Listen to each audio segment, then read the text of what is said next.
សួស្តីពុកម៉ែបងប្អូនឥឡូវនេះយើងមកកាត់ដើមពុទ្រា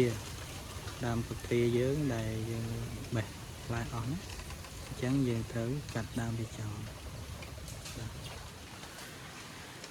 នេះយើងប្រើរណាកាត់អញ្ចឹងឃើញថាដើមពុទ្រាយើងវាទូចដែរទេ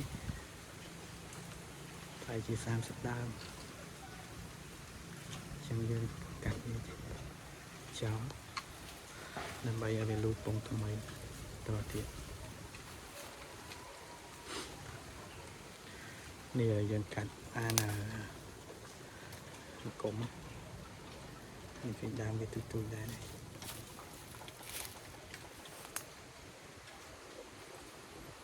តាមពុទ្រារបស់ខ្ញុំនេះតាំងពីដើមមកបានប្រហែលជា3ឆ្នាំហើយផ្លែបានតិចដែរទេពីច្រើនស្អុយ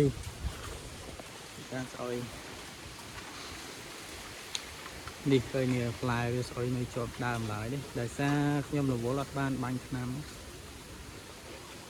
ញ្ចឹងវាមានស្អុយ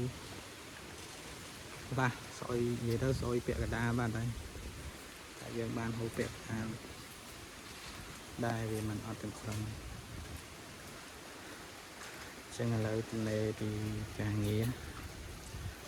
ដែលគេឲ្យសម្រាប់បន្តិចនោះអញ្ចឹងឆ្លៀតពេលនេះមកកាត់ដើមពុទ្រាដល់វាអស់ផ្លែដើមខ្លះក៏អស់ហើយអញ្ចឹងយើងកាត់វាចោល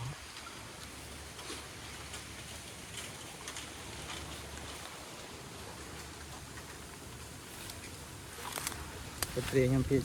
ច្រើនគឺស្អុយហ្នឹងដោយសារខ្ញុំបានដាក់ថ្នាំបាញ់ថ្នាំបាញ់អីបានគ្រប់គ្រាន់ណា